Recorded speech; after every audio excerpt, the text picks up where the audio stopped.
Man, welcome out everybody. Welcome back, man. This is the Sunday situation, and it is a beautiful Sunday. Getting ready to come into the trading week of 6/5 through 6/9. That's June 5th through June 9th of 2023, and we are looking at the E Mini S&P. So let me go ahead and get started. I'm not gonna keep it long. I'm gonna try to make this video quick, fast, something for you to digest, and then keep it moving, because this is the Sunday situation, and we do not want to make a situation of sitting here all day looking at charts. So just right off, this is the first thing that I see.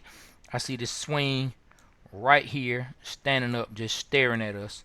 This swing right here, and you see the June candle so far for the monthly.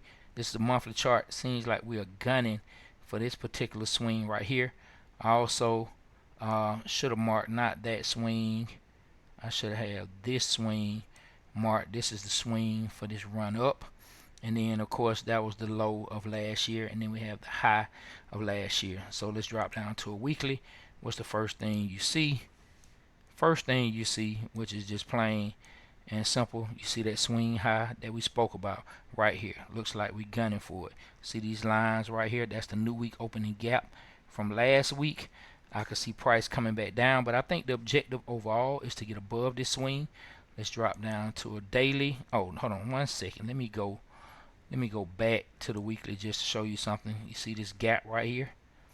This is a gap that we didn't finish. We came 50% of it on the weekly.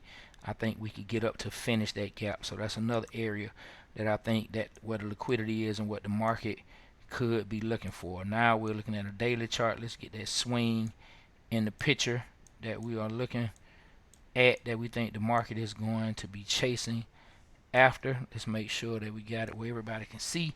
And looking at everything, man, on the daily chart, I still think we're going that way. This blue right here represents a daily gap. Down here represents a small daily gap to the bearish side. So I think the overall draw is going up. I think this week we possibly could have a situation where, you know how candles form, it manipulates first, comes down. We could come down, try this new week opening gap. If you learn anything what ICT teaches about the new week opening gap, it can be a draw for price. I could see us getting back down into this area. Also, it's a small daily gap, or that gap cannot be revisited at all. We could just be like a freight train and keep moving. But let's just say we come down, we could close this area so it's not a gap left. Tomorrow on the daily, man, we could possibly hit that at Monday or Tuesday, and then continue to find some support and continue on up. Boom, taking out that high, closing this weekly gap, going into that daily gap. That's one situation that we could have. Or, we could be like a freight train and just keep it moving, man. Get above here, maybe come back and settle somewhere in this area. That's something that we could do as well. I definitely think we're going to take this high out this week, though. And what the market is going to do is going to be dependent on what we do after we take that out. If we jump down right quick to make this fast to the 4-hour chart, I had this marked down here. That's something that we could be looking for. And it's some nice equal lows, relative equal lows down here. Can price get down there? We could. That's on the 4-hour, but you never know. I think we're bullish this week. I think we're going up this week. I think that's where it's going. We could come down just to bring price down a little bit, but I think overall that's the objective where we're going. What's that? 42, 33, 22, 43, 76 is the closure of that gap. 43.94 could be a possibility, or we could hit the middle of this gap, this CE, consequent encroachment, which could be 44.14 if we came down on the bearish side.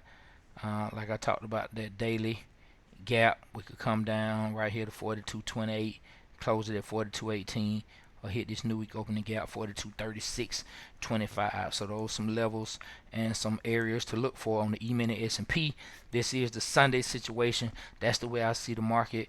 My thought process is bullish for this week. Not much news. News on Monday at 10 a.m. News on Thursday at 8:30 a.m. Other than that, no more red folders, no CPI, no FOMC. So I don't see anything that could just be like an anvil in the road runner and drop on top of the coyote's head and bring us all the way back down. I think we're going to continue to go bullish, even if we do come down I think eventually before the week is out, we're coming back up.